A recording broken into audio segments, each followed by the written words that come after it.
और इसलिए इन बातों की हम चिंता करते नहीं।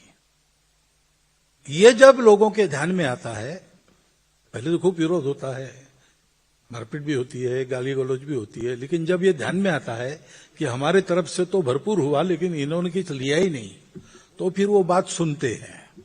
सुनने के बाद उसकी पड़ताल करते हैं। पड़ताल करने के बाद उनको लगता है कि थोड़ा दम तो है इनके बात में, थोड़ा पास जाना चाहिए।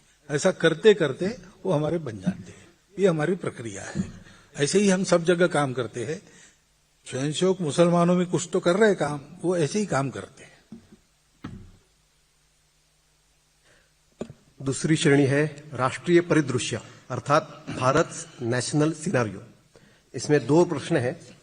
प्रश्न करता है कुलदीप जैन जी, विवेक नायक जी, दीपक बिरेवार जी। प्रश्न: समाज में आज भी भाषा के आधार पर भेदभाव और हिंसा दिखाई देती है। इसे कैसे दूर करना? भ्रष्टाचार को समाज और व्यवस्था से कैसे दूर करें? और संघ उसके लिए क्या प्रयास कर रहा है? ऐसा है कि पूरे समाज को देखा जाए जगह जगह पर, मुंबई सहित, तो कि समाज में भाषा के आधार पर भेदभाव है, ऐसा नहीं है। ये तरह तरह की बातें उभाड़ी जाती है, तब कुछ लोगों से हो जाता है। लेकिन सब मराठी लोग तलवार लेके बाहर आए और सब अन्य भाषी लोग भाले लेके बाहर आए, ऐसा नहीं है। ये सब चल रहा था तब भी अपने आपस में व्यवहार चल ही रहे थे, दोस्ती चल ही रही थी। तो एक लोकलाइज बीमारी है, उसको सार्वजनिक नहीं करना। ऐसा नहीं मानना कि वो फैली, वो नहीं फैले इसकी चिंता करना होता है। इतना बड़ा समाज है, हर एक आदमी के बिहेवियर की गारंटी कोई नहीं ले सकता, और बातों को उभारने वाली शक्तियां हैं, वो अपना काम करती है। राजनीति चलती है तो उसमें स्वार्थ के कारण भी ये बातें होती है, तो हो जाती है। उसको फैलने नहीं देना, उसके जख्म नहीं होने देना, हुए तो मरहम पट्टी करना, जल्दी से जल्दी उसको मिटा देना।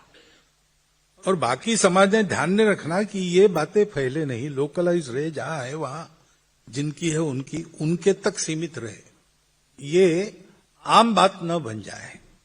इसके लिए हम सब लोगों ने मिलते रहना चाहिए। भाषाभाषी लोगों के घर में जाना चाहिए, उनको अपने घर में बुलाना चाहिए, सुख दुख में भागदौड़ करनी चाहिए। और ऐसा जब होता है तो हमको भारत की एकता के पक्ष में पक्का होकर खड़ा रहना चाहिए। गुंडागर्दी का बंदोबस्त करने की ताकत समाज की चाहिए। और गुंडागर्दी करने वाले करते हैं। गुंडागर्दी समाज का दुर्गुण नहीं होता है, ये ध्यान में रखकर किसी एक के करने का दोष उस प्रकार के सभी लोगों के माथे पर मढ़ना, ये भी गलत है। दोनों अतियों से बचना, बीच में चलना, सबको संभालना, ये इसका मार्ग है। अब भ्रष्टाचार की बात है तो भ्रष्टाचार के विरुद्ध आंदोलन चलते हैं। संघ के स्वयंसेवकों को बताया है, उसमें आप पूरा समर्थन करो। भ्रष्टाचार के खिलाफ कड़े कानून बनाने के पक्ष में संघ रहता है। भ्रष्टाचारियों को एक्सपोज करना, उन पर कार्रवाई हो ऐसा करना, उस प्रयास में भी संघ के सब स्वयंसेवक रहेंगे। लेकिन ऐसे होने के बाद भी संघ ने बताया ने, ये मैं बोल रहा हूं, ये हमारा प्रस्ताव है, लिखित है। उत्तूर में प्रतिनिधि सभा हुई थी जब अण्णा जी का आंदोलन चल रहा था, तब ये प्रस्ताव किया हमने। ये तीनों बातें उसमें कही कि ऐसे सब मामलों में स्वयंसेवक शुद्धाचार के पक्ष में खड़े हो और शुद्धाचार के पक्ष में खड़े हुए लोगों की पूर्ण मदद करो। लेकिन ये भ्रष्टाचार व्यवस्था में नहीं होता है, भ्रष्टाचार आदमी के मन में होता है। कोई भी आचरण की भ्रष्टता व्यवस्था में नहीं होती। व्यवस्था को बिगाड़ने वाले लोग होते हैं, व्यवस्था को सुधारने वाले लोग होते हैं। ये तो व्यक्ति में रहता है। गोमा गणेश पितड़ी दरवाजा ऐसी कहानी है, मजेदार है इसलिए बता देता हूं, थोड़ा लंबा हो गया तो भी, कि पुणे में पेशवाओं के दरबार के शनिवार वाड़ा है, उसके गेट के सामने एक बच्चा अपने, एक 16 साल का बच्चा 9 साल की अपनी बहन को लेकर बैठता था। पीतल का सिक्का गणेश जी का और कुमकुम का द्राव और जो आता था उसको कहता था कि ये लगाओ, तो लगाते थे। गणेश जी है, विघ्नहर्ता है, सरकारी काम के लिए जा रहे, कागज पर उनकी मुद्रा। तो एक दिन एक गांव के लोग पेशवा के दरबार में आए कि तालाब सैंक्शन हुआ, 3 साल हो गए, वर्षा आई और चली गई, तालाब बना ही नहीं, अब वर्षा आने को है, कम से कम अब तो बना ही है, सैंक्शन तो कर दिया आपने, काम नहीं हो रहा है। तो पेशवा ने बुलाया अपने कारोबारियों को, क्या हुआ भाई? उन्हें कहा हाँ ये बात तो है, सैंक्शन भी हो गया, लेकिन इनकी जो अर्जी आई उस पर वो गणेश जी की मुद्रा नहीं थी। तो बोले गणेश जी की मुद्रा कहां से? तो बोले वो तो हर कागज पर रहती है। लेकिन ये नियम कहाँ है? तो बोले मालूम नहीं, पीछे से चलते आया है। तो फिर पता लगाया तो पता चला कि ये अनाथ हो गए थे दोनों, पेट भरने का साधन नहीं था, इसलिए इसने शुरू किया। जाने में पहले फ्री, आओ ये लगाओ, तो अच्छा लगता है, लोग करते थे। बाद में 1 पैसा, फिर 5 पैसा, ऐसा करके अब अपना पेट चलाता है। तो उसको अरेस्ट हुआ, पकड़ा, लाया दरबार में कि ये हमारे राज्य में भ्रष्टाचार बिल्कुल नहीं चलेगा, हम तुमको कड़ी सजा देंगे। उसने कहा आप मुझे सजा दे ही सकते हो, आप राजा हो, सर्वशक्तिमान हो, मेरा तो कुछ है नहीं, ताकत मेरी है नहीं, लेकिन आप जो बोल रहे हैं भ्रष्टाचार बंद गई, ये आप नहीं कर सकते। क्या मतलब? तो बोले वो आप नहीं बंद कर सकते, आपकी ताकत नहीं है। तो बोले ऐसे कैसे? तो बोले देखिए, तो देखते हैं, तुमको एक जंगल में रखते हैं, वहां कोई आएगा जाएगा नहीं, और तुम वहां भ्रष्टाचार करके दिखाओ 6 महीने में। तो उसको जंगल में रख दिया, एक झोपड़ी बना दी, रक्षण की व्यवस्था की, रोज 2 बार भोजन आएगा, पास में नदी थी ना, तो रहने लगा वहां पे। और उसने क्या किया, नहाते समय नदी की किनारे में खड़े रहकर वो नैया चलाने वालों को रुको रुको, क्या है, सरकारी काम है, क्वार्टर मिला है, भोजन आता है रोज, लहरें गिनने का काम मुझे मिला है, तुम नौका चलाते हो और लहरें टूटती है तो बंदी है। तो बोले अरे भाई हमारा पेट कैसे चलेगा? तो बोले 5 रुपए का लाइसेंस निकालो। 6 महीने में लाइसेंस का पैसा 1 बोरी भर पेशवा को पकड़ा दिया कि देखो निर्जन वन में रहकर मैंने ये किया। अब इसका क्या करेंगे? ये जब तक नहीं बदलते, चाणक्य ने कहा है कि पानी में मछली कब जल पीती है जैसे पता नहीं चलता, वैसे सरकार में कर्मचारी कब पानी पीते हैं किसी को पता नहीं चलता। इतनी पुरानी समस्या, ये संस्कारों पर आधारित है। जिसका संस्कार है उसका मन ही नहीं करेगा। तोरा मन दर्पण कहलाए, प्रसंग आंखों के सामने है ना। गीत का आशय यही है। हमारे घर में 100 साल की वकालत है। हमारे दादाजी बताते थे कि कोर्ट्स नए नए आए थे, तो एक आदमी आया, अब कोर्ट के प्रोसीजर किसको पता थे भारत में, तो वो सीधा कोर्ट में आया, मैजिस्ट्रेट गोरा आदमी था, उसको कहते महाराज 10,000 रुपया हमारे दोस्त ने लिया, वापस नहीं दे रहा है। अब वो भी, उसको भी दया आ गई, उसने प्रोसीजर वगैरह नहीं बताया, उसको बुलाया, उसको पूछा 10,000 रुपया नहीं लिया है। अब बार बार वो कह रहा है लिया है, ये कह रहा है न्याय कैसा करे। तो उसने चपरासी को भेज के एक गाय बुलाई और उस आदमी के हाथ में गाय की पूंछ दी, उसको पकड़ और बता पैसा नहीं लिया। तो उसने हाथ में लिया, आधा मिनट रुका, फिर कहा नहीं माफ करो, मैंने पैसा लिया है, 3 महीने और दे दो, मैं वापस कर दूंगा। अब गाय की पूंछ हाथ में है तो झूठ न बोलने की दानत जहां है वहां भ्रष्टाचार रुक सकता है। और संघ का यही काम है, संस्कार उत्पन्न करना। खाएंगे नहीं, खिलाएंगे नहीं, चोरी काम में करेंगे नहीं। ऐसे है हमारे कार्यकर्ता है जो अड़ जाते हैं, लड़ जाते हैं। सामान्यता ये स्वभाव संयोग का रहता है। उसका कारण उसका संस्कार है। वो गरीब है तो भी पैसा नहीं खाएगा। गुरु दक्षिणा छात्रावास में रख दी, पड़ी रही वहां, वो जमा करनी थी, तो प्रवास वगैरह करके आए विभाग प्रचारक, और कल ये पैसा लेके जिला केंद्र पर जमा करना। तो रात को भोजन नहीं छात्रावास में। बोले क्या हो गया? बोले अनाज खत्म हुआ। कितने दिन से? 3 दिन से। अरे 3 दिन से भूखे हो, 2,000 रुपया यहां पड़ा है। बोले नहीं, वो तो गुरुदक्षिणा है, ये दानत है। पेट में अन्न नहीं है लेकिन उस पैसे को हाथ नहीं लगाएंगे। ये संस्कार करने का काम संघ करता है। ये बढ़ेगा तभी भ्रष्टाचार पर नियंत्रण संभव है। राष्ट्रीय परिदृश्य का दूसरा प्रश्न, वन चाइल्ड अप्रोच के कारण अनेक प्रांतों में जनसंख्या घटती जा रही है, उसे संतुलित कैसे किया जाए? भारत में जनसंख्या को ध्यान में रखकर अर्थव्यवस्था में नवाचार के प्रयोग कैसे हो? अब जनसंख्या का प्रश्न आपने वन चाइल्ड अप्रोच वगैरह मुझे नहीं पूछना चाहिए, गृहस्थों ने विचार करना चाहिए। मैं तो जानता ही नहीं कुछ। लेकिन अब इतने जैसे आप जैसे सब लोगों को मिलता हूं तो जो सुनाई देता है उसके आधार पर बता रहा हूं। डॉक्टर लोग हमको कहते हैं कि 19 साल की आयु से 25 साल की आयु तक विवाह और 3 संतानें, तो पेरेंट्स और चिल्ड्रन दोनों हेल्दी रहते हैं। मानस शास्त्र वाले कहते हैं, साइकोलॉजिस्ट कहते हैं कि घर में अगर 3 सिबलिंग्स है तो आपस में जो व्यवहार उनका होता है उसमें से वो ईगो मैनेजमेंट अच्छी तरह सीख लेते हैं। उसके चलते उनके अपने परिवारों में बाद में विच्छेद नहीं होता है, तो परिवार का स्वास्थ्य ठीक रहता है। और पॉपुलेशन साइंटिस्ट कहते हैं कि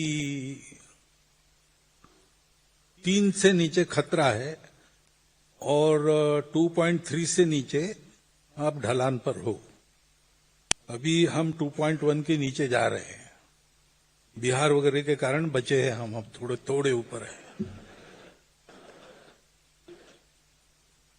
तो बहुत से देशों ने ये प्रयास करके 2.5 के नीचे जाने के बाद फिर से 3 से ऊपर अपने पॉपुलेशन को लाया। और देश की पॉपुलेशन पॉलिसी कहती है 2.1, तो 2.1 राउंड ऑफ करते हैं, गणित में तो 2 होता है, लेकिन आदमी के बारे में ऐसा नहीं होता ना। 0.1 आदमी होता नहीं, कभी होगा तो पूरा होगा, नहीं तो नहीं होगा। तो 2.1 यानी 3। तो सब प्रकार के शास्त्र हमको बता रहे कि परिवार में 3 संतान चाहिए। अब शास्त्र कह रहे हैं, लेकिन ये 2 परिवारों का भी प्रश्न है और 2 लोगों का भी प्रश्न है, पति पत्नी का भी प्रश्न है, समाज का भी प्रश्न है।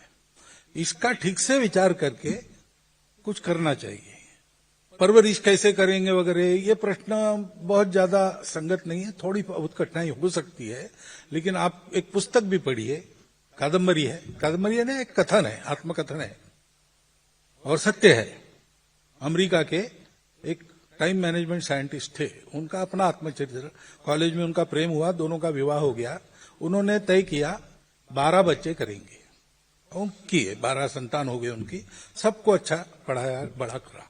उस पर उन्होंने पुस्तक लिखी है, चीपर बाय डजन, थोक में सस्ता पड़ता है, ऐसा। उस पर फिल्म भी निकली है, तो पुस्तक लेके पढ़िए। तो ये जो परवरिश वगैरह की बातें रहती है वो आपके सामने से दूर हो जाएगी। तो 3 का ठीक सोच सकते हैं, सोचिए। लेकिन विवाह नहीं करना है, संन्यास लेना है, संघ का प्रचारक या समिति की प्रचारिका जाना है, बात अलग है। लेकिन अगर विवाह करना है तो विवाह केवल 2 लोगों के शारीरिक संबंध की बात नहीं है। विवाह समाज का जो यूनिट है, फैमिली, उसको उत्पन्न करने वाला उपकरण है और संस्कार है। तो विवाह करना और जिम्मेवारी नहीं लेना, ये नहीं होना चाहिए।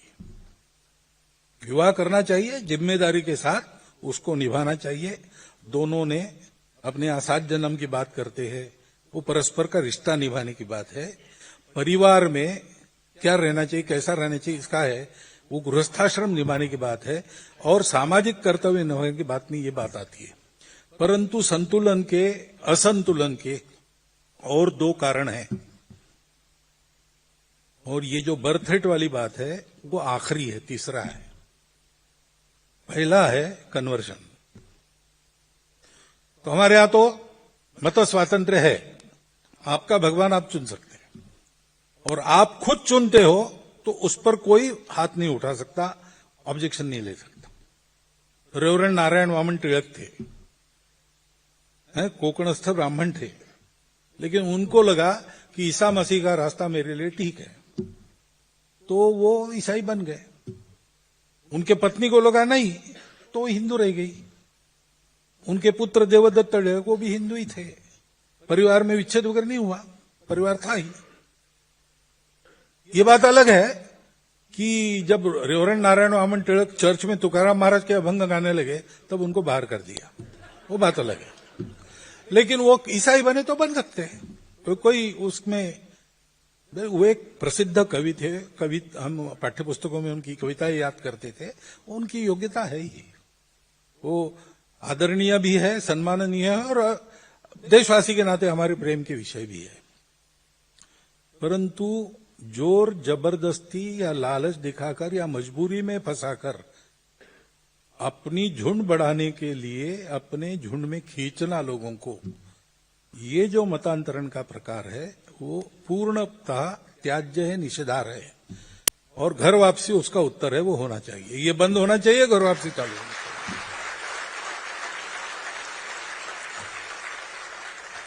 जो आना चाहते हैं उनको घर वापसी में जबरदस्ती नहीं होती, जो आना चाहते हैं उनके लिए रास्ता बनाते हैं। वो एक कारण है। और इसलिए ऐसा मतांतरण बंद हो और जो ऐसे गए और जिनको वापस आना है उनको लेने की व्यवस्था हो। दूसरी बात है घुसपैठ। अब घुसपैठ के मामले में सरकार को बहुत कुछ करना है। डिटेक्ट और डिपोर्ट ये उनको करना है। अब तक होता नहीं था, अब थोड़ा थोड़ा शुरू हुआ है, धीरे धीरे बढ़ेगा। सेंसस होगा या एसआईआर हो रहा है, उसमें ऐसे कई लोग सामने आ जाते कि जिनका नहीं, यहां के नागरिक नहीं है, वो अपने आप कट जाते उस प्रोसेस से। ये भी होता है। परंतु हम लोग एक बात कर सकते, डिटेक्शन का काम हम कर सकते। जो आते हैं उनकी भाषा से ध्यान में आता है, हम उनको डिटेक्ट करें। योग्य अधिकारियों के पास रिपोर्ट दे दे, पुलिस को बता दे कि भाई हमको लगता है कि विदेशी, आप जांच पड़ताल कीजिए और नजर रखिए। हम भी नजर रखेंगे। और हम रोजगार किसी विदेशी को नहीं देंगे। जो अपने देश का है, मुसलमान भी हो, अपने देश का है तो देंगे, विदेशी को नहीं देंगे। ये हम कर सकते, ये करना चाहिए। थोड़ा आंखें खोल के, अवेयर होके आप देखिए आसपास, तो आपको अपने कर्मचारियों में भी, छोटे काम करने वालों में भी बहुत सारे लोग ये मिल जाएंगे। हिंदू समाज के लोगों ने ये छोटे काम छोड़ दिए धीरे धीरे। सब लोग बड़ी नौकरियों के पीछे भाग रहे हैं। इसका परिणाम है कि वहां कोई नहीं है तो इनका रोजगार वहां पक्का हो जाता है। तो किसी का रोजगार नहीं मारना है, लेकिन सब प्रकार के कामों में अपने लोग चाहिए। और जो अपने आप को हिंदू नहीं कहते वो भी है, तो भी वो इस देश के हैं तो उनको काम मिले। ये हम कर सकते हैं, वो करना चाहिए। ये दो कारण है। और अर्थव्यवस्था में नवाचार की, जहां तक हमारी जनसंख्या बहुत ज्यादा है, इसलिए हमको जो भी करना है प्रगति में, वो रोजगार उत्पादक होना चाहिए, रोजगार के लिए मारक नहीं होना चाहिए। तो नई टेक्नोलॉजी आ रही, एआई वगैरह जैसी, उसका परिणाम रोजगार कम होने में न हो, इसके लिए क्या करना? टेक्नोलॉजी तो आएगी, स्पर्धा के लिए हमको उसका मास्टर बन के उसका उपयोग तो करना पड़ेगा। एआई आने नहीं देंगे, ये नहीं हम कह सकते। एआई आएगा, उसका उपयोग हम ऐसा करेंगे कि बिना रोजगार को धक्का लगाए हमारा चलेगा। इसलिए मैंने जो बात कही कल या आज ही कही पहले संवाद में कि मास प्रोडक्शन है, बड़ी बड़ी कंपनियां, हमारी भी एमएनसी में स्पर्धा चलती है, भारतीय कंपनियां भी चाहिए तो वो चलेगी। परंतु हमारा जोर होना चाहिए मास प्रोडक्शन के बजाय प्रोडक्शन बाय मासेस पर। तो हजारों जगह एक प्रकार का उत्पादन हो तो हमारे देश में वो सस्ता हो जाएगा, तो भाव की होड़ नहीं चलेगी, क्वालिटी की होड़ चलेगी। और क्वालिटी का उत्पादन हमारे यहां होगा तो हमारे माल की खपत बाहर भी बढ़ेगी। वो होना चाहिए। और अधिक लोगों को रोजगार मिले, ऐसी मानवीय तकनीकी या जो तकनीकी आती है उसको वैसा बनाकर हमने उपयोग करना चाहिए। ये अगर हमने किया, और उसके लिए दूसरी बात, अपने हाथ से काम करने पर प्रोत्साहन देना और अपने हाथ से काम करने वालों की प्रतिष्ठा बढ़ाना, जो आज नहीं है। आपके पास अगर 2 लाख रुपया है तो आपकी एक कीमत है। 2 लाख रुपया जेब में है आपके, लोगों में बड़ा आदमी है। 2 लाख रुपया आप क्या करेंगे? खाएंगे? क्या करते हैं रुपए से? कुछ नहीं, आप खरीदेंगे ना खाने के लिए, चावल गेहूं खरीदेंगे। 2 लाख रुपए का चावल जिसके पास है उसकी प्रतिष्ठा वो नहीं है। जो निरुपयोगी धन है आपका, उसकी प्रतिष्ठा है। वो धन जिसके कारण उपयोगी बनता है उसकी प्रतिष्ठा नहीं है। तो ये हाथ से काम करने वालों की प्रतिष्ठा। किसान खेती करता है, खेती करने के लिए जवान लड़का तैयार है, उसके पास नए नए उपाय है, पुराने अपने तंत्र को भी जानता है, लेकिन वो खेती करेगा तो उसको लड़की नहीं मिलेगी विवाह के लिए। कैसे होगा? ये सब ठीक करना पड़ेगा। ये केवल तंत्र की व्यवस्था की, सरकार की बात नहीं है। हम सब लोगों को अपने मेंटल मेकअप में सुधार करना पड़ेगा, तब ये रोजगार बढ़ेंगे। अपने यहां हाथ ज्यादा है, उनको काम चाहिए। खाली दिमाग शैतान के घर हो जाते, फिर नक्सलवाद बढ़ता है, फिर शहरों में हिंसा बढ़ती है, महिलाओं के प्रति अत्याचार के मामले सामने आते हैं।